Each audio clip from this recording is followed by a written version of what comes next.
औज़ुबिल्लाहिमिनश्शैतानिर्रजीम बिस्मिल्लाहिर्रहमानिर्रहीम अस्सलामु अलैकुम वरहमतुल्लाहि वबरकातुहू। मोहम्मद टीवी एनपी के सामीन और व्यूवर्स, आज की वीडियो बहुत अहम है और इसको समझने के लिए आप जो है कागज़ और पेन का इंतज़ाम या कॉपी का इंतज़ाम कर लें, ताकि हम इस वीडियो के आखिर में आपको 5 फार्मूले बताएंगे जिससे आपकी हर बीमारी का इलाज बग़ैर डॉक्टर और बग़ैर ऑपरेशन के होगा, और आपका रूहानी इलाज भी होगा। आपकी दुनिया भी संवरेगी और आपकी आखिरत भी संवर जाएगी, और दुनिया और आखिरत में आप बिल्कुल जन्नत के मज़े लेंगे इंशाअल्लाह। तो सबसे पहले हम 5 फार्मूले बताने से पहले हम कुछ बातें आपको बता रहे हैं कि आप जो है सबसे पहले ये ध्यान में रखिए कि आप 2 रकात नफिल नमाज पढ़ के अल्लाह से गिड़गिड़ा के दुआ मांगे कि अपनी पिछली सब गुनाहें से माफ़ी मांग कर आइंदा गुनाहों से बचने की जो है कोशिश करेंगे। इस तरह से अल्लाह से वादा करें, ताकि आप बिल्कुल मुतमईन हो जाए कि अल्लाह ताला बहुत गफ़ूर रहीम है। अल्लाह पे तवक्ल करें और 100% यकीन करें कि अल्लाह ताला इंशाअल्लाह हमको माफ़ करेगा और आइंदा गुनाहों से बचे।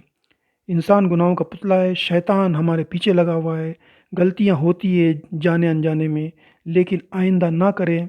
अगर कुछ गलती हो भी गई तो वो फिर माफ़ी मांगे, अल्लाह से दुआ मांगे कि वो भूल से हो गई है और आइंदा कोशिश करें कि ना करें। ये नहीं है कि आप सुबह गुनाह कर रहे हैं, शाम को माफ़ी मांग रहे हैं, शाम को गुनाह कर रहे हैं, रात को माफ़ी मांग रहे हैं, रात को गुनाह कर रहे हैं, सुबह माफ़ी मांग रहे हैं। ये कंटिन्यूस ज़िंदगी में चलता रहेगा।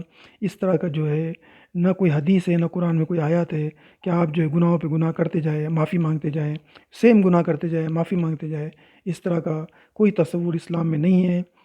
इसलिए जो भी गुनाह गलती करते हैं उससे आप माफ़ी मांगें और आइंदा ना करें, तो इंशाअल्लाह आप जो है अल्लाह ताला आपको इंशाअल्लाह माफ़ करेगा।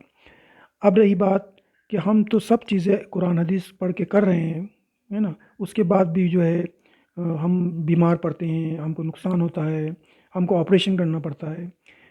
एक बात उम्मत मुस्लिमा ध्यान में रखिए कि अल्लाह ताला ने ये जिस्म बनाया है, तो इसको डॉक्टरों के पास जाकर कटवाना, उसका ऑपरेशन करवाना, इसका सर्जरी करवाना, इससे बिल्कुल बचें। अल्लाह से दुआ मांगे कि "ऐ अल्लाह तूने हमें जिस्म दिया है, हमें इसकी चीर-फाड़ से, इसके ऑपरेशन से ऐसा कोई मौका ना आए और ऐसी कोई मुश्किल ना आए कि हमें इसकी चीर-फाड़ करना पड़े।" क्योंकि आप पूरी दौलत भी देंगे तो आपके जिस्म जो है वो नहीं बना सकते, और एक बार आपका जिस्म कट गया तो आपको नुकसान होगा और आप जो है हमेशा के लिए परेशान रहेंगे। ठीक है, इसलिए आप ऑपरेशन से बचें।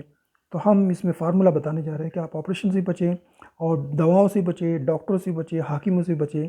आपको जो है हम एक ऐसा फ़ार्मूला बताएँगे कि इंशाअल्लाह ताला उस पे अमल करेंगे तो इंशाअल्लाह आप कामयाब हो जाएँगे। आपको मैं एक मिसाल देता हूँ कि हम जो चीज़ खाते हैं, हम समझते हैं हम अच्छी चीज़ ही खा रहे हैं, बहुत उम्दा चीज़ खा रहे हैं, फ्रूट खा रहे हैं, हम नशा नहीं कर रहे हैं, सब कुछ नहीं कर रहे, फिर हम बीमार क्यों पड़ रहे हैं?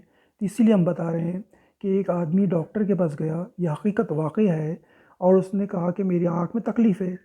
डॉक्टर बहुत एक्सपर्ट था, कंसल्टिंग फ़ीस लेके उसने चेक किया, कंप्यूटर से भी सब कुछ उसने करने के बाद उसने कहा कि आप जो है सुरमा लगाना आँखों में बंद कर दें। अब वो पेशेंट ने कहा कि आप कैसे मुसलमान डॉक्टर हैं? ये सुन्नत है सुरमा लगाना, तो आप कैसे उसको मना कर रहे हैं? वो गर्म हो गया। रसूल डॉक्टर ने कहा कि बात बिल्कुल सही है, मैं भी मुसलमान हूँ, मैं भी सुरमा लगाना चाहता हूँ, लेकिन मैं नहीं लगाता हूँ, और रसूल सल्लल्लाहु अलैहि वसल्लम लगाते थे और हदीस पे हमें अमल करना चाहिए। तो रसूल सल्लल्लाहु अलैहि वसल्लम जो है जो सुरमा लगाने की कह रहे थे, वो सुरमा असली सुरमे की बात है, वो नकली सुरमे की नहीं। रसूल सल्लल्लाहु अलैहि वसल्लम असली सुरमा लगाते थे और सहाबी असली सुरमा लगाते थे। और इस वक्त मार्केट में जो है वो नकली सुरमा है, उसमें सब केमिकल्स पड़े हुए हैं, और वो खाली खुशबू और वो केमिकल के ज़रिए आपको एहसास होता है कि हम सुरमा लगा रहे हैं, वो असली सुरमा है ही नहीं। तो जब असली सुरमा नहीं है, अगर आपको मिलेगा तो आप ज़रूर लगाएं, लेकिन नहीं है तो आप ना लगाएं। आपकी आंखें बर्बाद हो जाएगी। आपको जवानी में नहीं समझ में आएगा, लेकिन जब उम्र ज़्यादा हो जाएगी तो आपको वही चीज़ जो आपको नुकसान पहुँचाएगी, और वो आहिस्ता-आहिस्ता फिर वो जो है बीमारी अंदर बढ़ती रहती है और हमको समझ में नहीं आता। तो इसी तरह इत्र लगाना, ये परफ्यूम है, ये भी जो असली मिलेगा तो लगाओ, नहीं तो ये नकली है सब। ये नकली केमिकल हम चमड़ियों पे लगाते हैं, स्किन प्रॉब्लम हमको हो जाते हैं, कपड़ों पे लगाते हैं, वो बिल्कुल जो नुकसान करता है। हम समझते हैं कि हम तो सुन्नत के मुताबिक खुशबू लगा रहे हैं, लेकिन वो सुन्नत जो है वो असल की तरफ है, असल तो मिलता नहीं हमें। रहे कपड़े, हम कपड़े एक से एक पहनते हैं, लेकिन रसूल सल्लल्लाहु अलैहि वसल्लम कॉटन के कपड़े पहनते थे, चमड़े के कपड़े पहनते थे, ठीक है ना। तो कॉटन के और चमड़े के कपड़े आप पहनो, आपको कोई नुकसान नहीं होगा। आप ये पॉलिस्टर और ये दूसरे जो केमिकल्स डाल के और सिंथेटिक फाइबर के ज़रिए जो कपड़े बनाए जाते हैं, वो हमारे लिए नुकसान होते हैं, नुकसानदेह हैं। तो इससे भी बचें। हम जो भी सब्ज़ी खाते हैं, कोशिश करें कि हमें असल चीज़ मिले, असल चीज़ मिले, ताकि हम जो है बीमारी से बचें।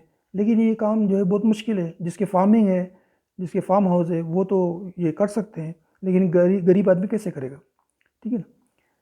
तो जो चीज़ भी हमें सही ऑर्गेनिक नहीं मिलती है विदाउट केमिकल, और बहुत सी चीज़ें फ्रूट वूट सब केमिकल है, तो हाँ, आप उतनी चीज़ खाएं जितना आपको पेट को ज़रूरत है, ज़्यादा ना खाएं, ठीक है ना, ताकि आपकी जान भी बचे और केमिकल भी आपके जिस्म में कम जाए। इससे बचने की कोशिश करें। दूसरी बात ये है कि आप जो है जैसे रसूल की हदीस है कि पेट भर के दबा के खाना ना खाएं, उसमें गुंजाइश रखें, ठीक है ना। तो आप एक फार्मूला बनाएं कि समझो आप 6 रोटी खाते हैं, या जो है एक आप हिसाब लगे कि आपका पेट कितना भरता है। आप फुल एक दफ़ा फुल पेट भर के खाएं, आप गिने कि कितने, हम समझो 7 रोटी खा रहे हैं तो हमारा पेट फुल भरता है, या 8 खा रहे हैं तो फुल भरता है, या 6 खा रहे हैं तो फुल भरता है। तो जितने भी खा रहे हैं उसके 3 हिस्से करें। जैसे 6 खा रहे हैं तो 3 हिस्से करें, तो आप जो है एक हिस्सा खाए, 6 खा रहे हैं तो 2 रोटी खाए, और एक हिस्सा आप पानी पी लें, और एक हिस्सा जो है आप पेट खाली रखें, ताकि उसमें ऑक्सीजन जाती रहे, हवा जाती रहे, तो आपकी सेहत बिल्कुल बेहतरीन और स्मार्ट रहेंगी और एक्टिव रहेंगे आप। आपको किसी किसी तकलीफ़ नहीं होगी। अब जो लोग बीमार हैं, जिनको डॉक्टर ने ऑपरेशन के लिए कहा हुआ है, या जो बैठे बैठे रहते हैं, कोई काम नहीं करते हैं, और उनको गैस्ट्रिक ट्रबल हो जाता है, और फिर वो बार बार चूरन खाते रहते हैं और कोई दवाइयाँ लेते रहते हैं। किसी को ब्लड प्रेशर है, वो ब्लड प्रेशर की दवाई खाते रहता है। कोई, किसी को ऑपरेशन के लिए कहा गया है, किसी को हर्निया का ऑपरेशन के लिए कहा गया है। ये सब बीमारियों का इलाज हम बताएंगे आपको, आप बेफिक्र रहें। इंशाल्लाह आपको ना ऑपरेशन करना पड़ेगा, ना दवाई खाना पड़ेगी। तो चाहे वो हर्निया के पेशेंट हो, या ब्लड प्रेशर के लोग हो, या कोई भी हो, तो सबसे पहले आप दिल थाम के ये बात जहन नशीन कर लें कि आप जो भी चीज़ खा रहे हैं वो असली रहे। अगर असली नहीं मिलती है तो कम खाएं, इतना ही खाएं कि आपके बॉडी में केमिकल ज़्यादा ना हो, ठीक है ना। आप बैठे बैठे भी रहेंगे, आपको बगैर चूरन खाए आप हज़म करेंगे, आपका टॉयलेट बिल्कुल साफ़ रहेगा, आपकी पेशाब भी साफ़ रहेगी, आप नॉर्मल भी रहेंगे, सब कुछ रहेगा। हम 5 फार्मूले आपको इंशाल्लाह ज़रूर इसी वीडियो में बताएंगे।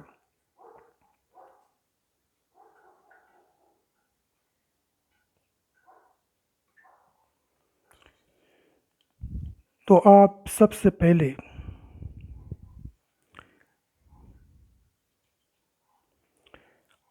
ये सुन लीजिए कि आप जो है ज़्यादा से ज़्यादा कोशिश करें कि जैसे आप आटा खा रहे हैं, गेहूँ खा रहे हैं, गेहूँ की रोटी खा रहे हैं, आप मार्केट से रोटी ना खाएं। बहुत से लोग जाके मार्केट से रोटियां मंगाते हैं, आप रोटियां उनसे लेकर ना खाएं, ठीक है ना। आप मार्केट का आटा इस्तेमाल ना करें जो पैकिंग आता है, क्योंकि पैकिंग आटों के अंदर जो है गेहूं का ऊपर का हिस्सा, जिसको ब्रान कहते हैं, ब्राउन कलर का, उसको निकाला जाता है, और बहुत कम परसेंटेज उसमें डाली जाती है, और बाकी जो है ऊपर का वो ब्रान जो है वो दूसरे काम में इस्तेमाल करते हैं। जैसे हॉर्लिक्स है, बॉर्नविटास है, उसके अंदर वो लोग इस्तेमाल करते हैं, क्योंकि वो ब्रांड जो है वही जो है ताकत की चीज़ है। ठीक है ना। तो रसूलुल्लाह सल्लल्लाहु अलैहि वसल्लम प्योर गेहूँ खाते थे। वो गेहूँ का जो ब्रान का हिस्सा अलग करके और अंदर का जो मैदा सफ़ेद है वो अलग नहीं करते थे। तो मैदा जो है नुकसान देता है बॉडी को। और लगती है आपको बहुत अच्छी मुलायम रोटी लगती है, लेकिन वो हमें हज़म नहीं होती है। ये बात ज़रूर ध्यान में रखिए। तो सबसे पहले आप जो है ना कोशिश करें कि आप जो है ना गेहूँ को ही ले लें। गेहूँ लेकर आप चक्की पे जाएँ और चक्की से आटा पीस के लाएँ। ये बहुत अहम चीज़ है हम जो आपको बता रहे हैं। कितना भी बड़ा मशीनें लगी हो, बड़ा उसमें वादा करता हो कि ये प्योर आटा है, 100% है, लेकिन उन आटों में वो लोग केमिकल भी डालते हैं ताकि वो आटा ख़राब ना हो, और उसके अंदर हेर फेर होता ही हो। चाहे वो फैक्ट्री का मालिक कितना भी ईमानदार हो, लेकिन नीचे काम करने वाले मैनेजर जो है उनके अंदर वो चालबाजियाँ करते रहते हैं। और हमारे पास कोई ऐसी मशीन नहीं है कि हम उसको आटे को बिल्कुल चेक करें और ये करें। इसलिए आप आँख के सामने जो है गेहूँ ले, आँख के सामने आप जो पीसे, और जो है वो ये एक फार्मूला आसान है, इसमें कोई तकलीफ़ नहीं है। अगर ये ऑर्गेनिक गेहूँ नहीं भी मिलते हैं, अगर वो यूरिया के भी गेहूँ मिलते हैं, लेकिन आपके सामने वो गेहूँ तो असल मिल जाएगा कि भाई वो ब्रांड उसके साथ है। वो ब्राउन कलर का जो ऊपर है उसका जो चॉकलेटी कलर का रहता है गेहूँ के ऊपर, वो भी उसके साथ उसे पीसा जाना चाहिए। लेकिन मैदे में वो निकाल दिया जाता है और इसीलिए नुकसान होता है। तो आप सबसे पहले अपना फार्मूला ये रखें कि आटा प्योर अपने घर में रखें साल के 12 महीने। ये सबसे बड़ा एक फार्मूला है। ये 5 फार्मूले नहीं, ये तो आपको एहतियात के तौर पे बोले हुए हैं कि ये सब करना है। आटा ले लिया आपने, ठीक है ना, वो आप ज़रूर अपने घर में रखें। और आप जो है चावल, ठीक है ना, या चीनी, देखो सफ़ेद चावल, सफ़ेद चीनी, सफ़ेद नमक, है ना, ये सब चीज़ों से आप परहेज़ करें, ठीक है ना। सफ़ेद दूध, ठीक है ना, हदीस में तो है दूध दूध पीना चाहिए, लेकिन वो दूध प्योर मिल नहीं रहा है। आप घटाघट दूध पी रहे हैं, लस्सी पी रहे हैं, ये कर रहे हैं, वो सब केमिकल का दूध है, ठीक है ना। असल दूध मिलता नहीं है मार्केट में, सब डेयरी के दूध मिलते हैं। तो इसलिए आप इससे परहेज़ करें। तो क्या खाना चाहिए और क्या नहीं खाना चाहिए, हम ये फार्मूले में आपको लास्ट में बताएंगे। ये 5 जो फार्मूले हम बताएंगे। तो सबसे पहले आप ये कोशिश करें कि सबसे पहला फार्मूला है कि आप गेहूँ अपने आँख के सामने पीस के घर पे लाए। दूसरा, जो भी चीज़ हम जैसे मसाले खा रहे हैं, हल्दी खा रहे हैं, मिर्ची खा रहे हैं, वो आप चक्की पे जाएँ और पीस के खुद आँख के सामने लें। जैसे आपने 1 किलो हल्दी ले ली और उसको सामने ही पीस लिया और घर पे लेके आ गए, ठीक है ना। अब रह गया नमक, सफ़ेद नमक नहीं खाना चाहिए। तो सफ़ेद नमक की जगह पर आप काला नमक खुद, जो असल पत्थर की तरह रहते हैं, वो काले काले पत्थर के टुकड़े, वो घर पे लाएं और खुद जो है उसको पीसे घर में, हथौड़ी से किसी भी पीस ले। क्योंकि काला नमक जो पीसा हुआ रहता है मार्केट में, वो भी असल नहीं रहता है। ये एक हो गया। अब रह गया सफ़ेद चीनी, इससे बचना है। और गुड़ से भी बचना है। गुड़ में भी नकली है, उसमें भी मिट्टी भी रहती है, वो पूरा रिफाइन रहता नहीं है, बहुत गंदगियाँ रहती है गुड़ के अंदर भी। तो आप क्या करें, आपको ऑपरेशन से बचना है, आपको जो है डॉक्टर से बचना है, आपको लाखों करोड़ों रुपए से बचना है, आपके पेट और जिस्म को काटने से बचना है। तो आपको रोज़ाना चंद पैसे तो खर्च करने पड़ेंगे, ताकि आपको हाकिम को, डॉक्टरों को, दवाओं से आपको पैसे बच जाएंगे आपके। तो आप चीनी की जगह पर शहद का इस्तेमाल करें। जैसे आप चाय पी रहे हैं, तो चाय गर्म करें और बाद में जब कप में डालेंगे तो 1 चम्मच जो है आप चीनी डाल के, चीनी की जगह पर जो है वो शहद डाल के घोल के पी लें। आपको कोई भी टेंशन नहीं होगा, ठीक है। और शहद भी अगर असल मिलती है तो बहुत वेल एंड गुड, अच्छी बात है, ठीक है ना।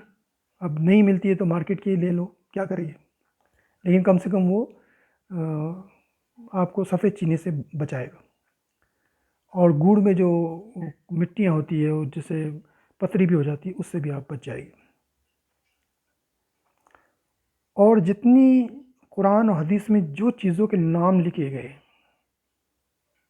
ठीक है ना, जैसे कुरान हदीस में है शहद है, अनार है, खजूर है, कलौंजी है, ठीक है, और जैतून है, जैतून का तेल है, ये सब चीज़ें आप साल के 12 महीने अपने घर में रखिए,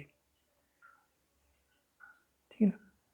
आप गरीब है, अमीर है या मिडिल क्लास के है, लेकिन आप जो है अपनी बचत करके इस चीज़ों को आप घर में ज़रूर रखें। अपनी फैमिली को भी इसमें थोड़ा थोड़ा खिलाते रहें, ताकि भले 24 घंटे में थोड़ा सा एक चम्मच ही शहद खिलाते रहें, ताकि वो उसके अंदर जो है वो क़ुव्वत मुदाफ़ियत और जो है जरासीमों को मारने की ताकत अंदर पैदा हो जाए, ठीक है। आप मसालों से बचें, जो मसाले हैं जैसा मिर्ची बहुत ज़्यादा खाना, है ना, और लाल मिर्ची ज़्यादा खाना, इससे आप बचें। और जो मसाले है जैसे दालचीनी, इलायची है, ये जो भी है, ये खड़ा मसाले इसको बोलते हैं। वो दालचीनी है उसको पीसे नहीं और डाल दे डायरेक्ट, और जब वो सालन में जब वो पूरा उसका जूस निकल जाएगा तो आप निकाल के इसको फेंक दें, ठीक है ना, ताकि आपको जो है वो उसके अंदर की जो विटामिन्स है वो भी आपको ताकत पैदा करते हैं, और कोरोना वायरस इस सब चीज़ों से आपकी बचत भी हो जाएगी। फिर आप जो है ठंडा पानी ना पिए, आप जब भी पिए गर्म पानी पी लें 24 घंटे। आप दुकान पे जा रहे हैं, दफ्तर में जा रहे हैं, ऑफिस में जा रहे हैं, काम पे जा रहे हैं, एक थर्मास रख लें अपने साथ थैली में, और जो है आप जब भी पानी पीना है गिलास निकाला, अपने थर्मास में से पानी पी लिया। आप कहीं भी जाते हैं ढाबे में, वो गंदे पानी पीते हैं, उसमें जरासीम होते हैं और वो ठंडा रहता है, आपको नुकसान करता है। ये जो फार्मूला हम बता रहे हैं ये मुश्किल ज़रूर है, लेकिन जब आप रूटीन में आ जाएंगे तो फिर आपको ये जो है कोई मुसीबत तकलीफ़ महसूस नहीं होगी, आपका एक रूटीन हो जाएगा। और जब आपको फ़ायदा होने लगेगा, आपके दवाओं के पैसे बच जाएंगे, आप डॉक्टर से बच जाएंगे, हाकिम से बच जाएंगे, आप गैस्ट्रिक ट्रबल से बच जाएंगे, आप चूरन से बच जाएंगे, आपको हाजमे की दवाओं से बच जाएंगे, आपका टॉयलेट बिल्कुल साफ़ हो जाएगा, आपका पेशाब साफ़ हो जाएगा। तो आपकी ये जो मशीन है, पेट की मशीन, अगर वो क्लियर कट है तो इंशाल्लाह फिर आपको कोई भी टेंशन नहीं होगा। ये बात जहन में रखिए। आप ऑपरेशन करते हैं, आपको कितनी तकलीफ़ है, आप फिर आईसीयू में जाते हैं, फिर वो दुनिया भर के खर्चे, लाखों रुपए खर्चा, फिर यहाँ से लंदन अमेरिका जाते हैं और ये करते हैं। वो इसीलिए होता है कि आप इस फार्मूले और कंट्रोल नहीं रख करते। लेकिन जब थर्ड स्टेज में चले जाते हैं और डॉक्टर फिर जब कहता है कि आप ये मत खाओ, वो मत खाओ, वो मत करो, तो उस वक्त सब करने को तैयार रहते हैं। डॉक्टर को पैसे भी देते हैं, ऑपरेशन के पैसे देते हैं, बेड का भी खर्चा करते हैं, पूरी पूंजी ला के डॉक्टर को देते हैं, है ना, हज़ारों लाखों करोड़ों रुपए खर्च करते हैं, और आपको वो जिस्म काटता भी है। आपकी पूरी जो अल्लाह ताला ने जो नेचुरल बॉडी जो बनाई है उसकी चीर पार करके सत्यानाश कर देता है वो, और आपसे पैसे भी ऐंठता है, और ऑपरेशन करने के बाद भी आप लाचार होते हैं और बेड पे बैठते हैं, और आपको जो है बिल्कुल जो है आप दूसरों के मोहताज हो जाते हैं। तो हम दुआ करते हैं कि अल्लाह ताला किसी पे ऐसी नौबत ना आए कि वो मोहताज बन जाए। अब रही नमाज की बात, तो नमाज जो है जहाँ भी आप जाते हैं, चाहे सफ़र में हो, चाहे बेड पर हो, चाहे घर में हो, जब बीमार हो, या आप दुकान में हो, बिस्तर पे हो, सर्विस पे हो, जहाँ भी हो, नमाज का टाइम हुआ, आप जो है सब काम छोड़ दें, मोबाइल भी छोड़ दें। आप ये ना बोले कि अरे 2 मिनट का काम है, ये 2 मिनट में मैं जो है वो वीडियो लोड कर लूँगा और नमाज हो जाएगी और बाद में कर लेंगे। वो बाद में कभी भी नहीं होता। ठीक है ना। नमाज का टाइम हुआ है, ठीक है ना। आप ज़्यादा से ज़्यादा ये कर सकते हैं, ज़ोहर असर एक साथ मिला सकते हैं, मगरिब इशा एक साथ मिला सकते हैं। ये तो आप सफ़र में कर सकते हैं, है ना, ज़ोहरीन और मगरिबीन। लेकिन आप जो है हर वक्त हर नमाज में जो है वो कोताही करें, लेट करें, है ना। आप करेंगे, बाद में करेंगे, बाद में करेंगे। आज 2 मिनट लेट हुआ, फिर 10 मिनट लेट हुआ, फिर 2 घंटे लेट हुआ, फिर जो है करते करते आप जो है पूरे नमाज से गायब हो जाएगी। इसलिए नमाज का फार्मूला ध्यान में रखिए। जब भी नमाज का टाइम हुआ आप नमाज़ पढ़ लें। आप बीमार है, आप वज़ू नहीं कर सकते, आप तयम्मुम कर लें। आप सफ़र है, आपको जो है गाड़ी में प्रॉब्लम है, आप धूल मिट्टी की जो गाड़ी होती है वहीं पे हाथ लगा दें आप, और जो है तयम्मुम करके आप नमाज़ पढ़ लें, ठीक है ना। चलती गाड़ी में, है ना, सफ़र में, हवाई जहाज़ में, सब तरफ आप कहीं भी हो आप तयम्मुम करके नमाज़ पढ़ लें। आप परवाह नहीं करें, ठीक है ना। आप एक रूटीन डालें। जब आप रूटीन डालेंगे तो आपको बेचैनी हो जाएगी, आप बगैर नमाज के नहीं रह सकेंगे। आपने कोताही कर ली तो फिर आप गए, ठीक है ना, आपका फार्मूला ख़त्म हो जाएगा। आप हर काम करते वक्त एक ध्यान में रखिए, आप कोई भी बात करते हैं तो एक बात ध्यान में रखिए कि ये कुरान हदीस से ये सही है, ये गलत है। हर इंसान के दिल दिमाग में सब अल्लाह ताला ने डाल दिया है कि क्या सही है और क्या गलत है, ठीक है ना। तो आप जो है पहले सोचे फिर वो काम करें, पहले सोचे फिर वो बोले, तो आपको कोई नुकसान नहीं होगा, आपको कोई टेंशन नहीं होगा, ठीक है ना। आप बहुत ज़्यादा काम ना करें, आप बहुत ज़्यादा इबादत ना करें, आप जो है बहुत ज़्यादा वज़न ना उठाएं, अपनी कैपेसिटी से ज़्यादा कुछ ना करें, ठीक है ना। ये ना समझें कि मुझ पर आप ये ना समझें कि मुझ पर बहुत ज़िम्मेदारी है और मेरे फैमिली चलानी है, मुझे बहुत मेहनत करना पड़ेगी। नहीं, आप अगर बीमार पड़ के जाएंगे तो फैमिली जो 2 रोटी खाना खाती है वो भी नहीं, खाने से वो रोटी से भी चली जाएगी आप, ठीक है ना। आप उतना ही कमाएं, अल्लाह ताला उसी में बरकत देगा आपको। आप घबराएं नहीं, आप सुकून से आप काम करें। अब पेन कागज़ लेके फार्मूला जो है 5 फार्मूले आप ध्यान में रखिए। तो आप पहला नंबर हम आपको बता रहे हैं, आप जो है बिल्कुल एक दफ़ा जो है ना पेट साफ़ कर लें।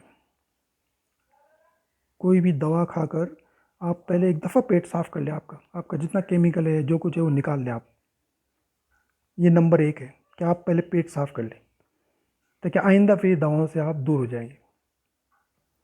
2 नंबर आप लिख लें कि आपको क्या खाना है। इसमें आप लिख लें 2 नंबर में क्या खाना है।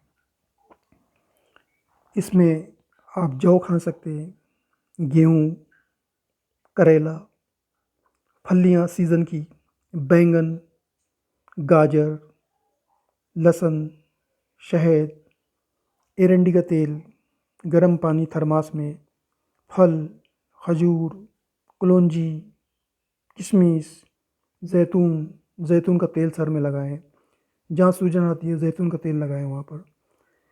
ये हो गया आपको खाने पीने की चीज़। इसके अलावा एक हफ्ते तक कुछ ना खाएं। ये जो हम बोल रहे हैं यही खाना है, इसके अलावा कुछ ना खाएं आप, ठीक है ना। चाहे आप हर्निया के बीमार हो या कोई और बीमार हो, या आप पेट की गैस्ट्रिक हो या कोई और चीज़ हो, ये जो 2 नंबर हमने खाने के लिए कहा है, ये जो चीज़ें लिखी हुई है 2 नंबर पे, 1 नंबर पे पेट साफ़ करना है, 2 नंबर पे ये जो लिखा है हमने जो कहा है वो आप लिख ले वो कागज़ पे, और यही खाएं, इसके अलावा कुछ ना खाएं, कुछ भी ना खाएं। एक हफ्ते तक बंद रखें ताकि आपको मालूम पड़े कि आपने कंट्रोल किस तरह करना है। अब 3 नंबर आप लिख लें, परहेज़, क्या नहीं खाना चाहिए, आप बचें उससे।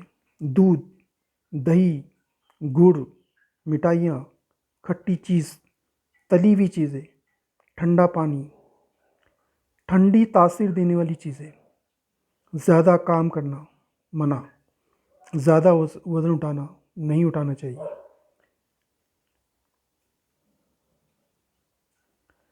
पेशाब पैखाने को नहीं रोको। ये नहीं कि चलो 2 मिनट का काम है मैं बाद में कर लूँगा, नहीं। जिस वक्त पेशाब टॉयलेट आया आपको महसूस हो रहा है, आप फ़ौरन जो है वो आप बाथरूम में जाए।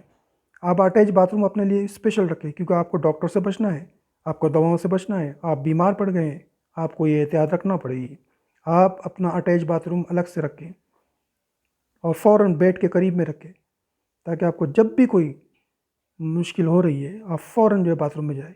ये नहीं कि वो निकलेगा तो मैं जाऊँगा, नहीं। आपको डॉक्टर से बचना है, आपको ऑपरेशन से बचना है, आपको दवाओं से बचना है, आपको हाकिमों से बचना है। आप जो है ये जो परहेज़ की चीज़ें वो बिल्कुल कंट्रोल रखें आप। ठीक है। जैतून या एरंडी तेल की मालिश सूजन जहाँ भी आती है या ज़्यादा दर्द होता है उसकी आप ज़रूर मालिश करें, ताकि आप जैतून के तेल से आपको फ़ायदा हो। सर की मालिश करें, ठीक है ना। और दूसरी जितनी चीज़ें हैं उन सब से आप रुक जाएं 1 हफ्ते तक, आपको फ़ायदा महसूस होने लग जाएगा, आपको फ़ायदा महसूस होने लगेगा। ये 3 नंबर हो गया। अब 2 3 हो गया। अब आपने लिए 4 नंबर। आप 4 नंबर जो है कुरान हदीस खुद एक सफ़ा पढ़कर और अपने घर वालों को भी सुनाकर इस पर अमल करते रहे। इस रूटीन को मरते दम तक जारी रखें। ये चौथा नंबर है। 5 नंबर, हर काम हर बात करने से पहले सोचो और उसके बाद सामने रखो अल्लाह के तसव्वुर को, अल्लाह के नाम को, अल्लाह के अहकाम को, कि अल्लाह ही हाकिम है और उसी के लिए, उसकी रज़ा के लिए हमें बोलना भी है, उसी की रज़ा के लिए काम भी करना है। ये है 5 फार्मूले, आपने लिख लिए हैं। आप इसको 1 हफ्ते तक इस पर अमल करें और आप इसके फ़ायदे देख लें और फिर हमें कमेंट्स में लिख दें। आपकी हर्निया की बीमारी हो या कोई भी प्रेशर बीमारी हो, इंशाअल्लाह ताला आप इससे निजात पाएंगे। लेकिन इस वीडियो को बार बार देखें, इसके एक एक पहलू को, इसकी नोक झोंक को समझें और इस पे अमल करें। आपकी दुनिया आखिरत इस 5 फार्मूले से जो है कामयाब हो जाएगी इंशाअल्लाह ताला। हमें उम्मीद है कि अल्लाह ताला हम सबको कुरान व हदीस पढ़ने की और उस पर अमल करने की और उसको अपनी फैमिली पे अमल करवाने की अल्लाह ताला तौफीक, हिम्मत और ताकत और हिदायत दे इंशाअल्लाह। आमीन सुम्मा आमीन या रब्बुल आलमीन। अल्लाह हाफिज़, फ़ी अमानिल्लाह। अस्सलामु अलैकुम वरहमतुल्लाहि वबरकातुहू।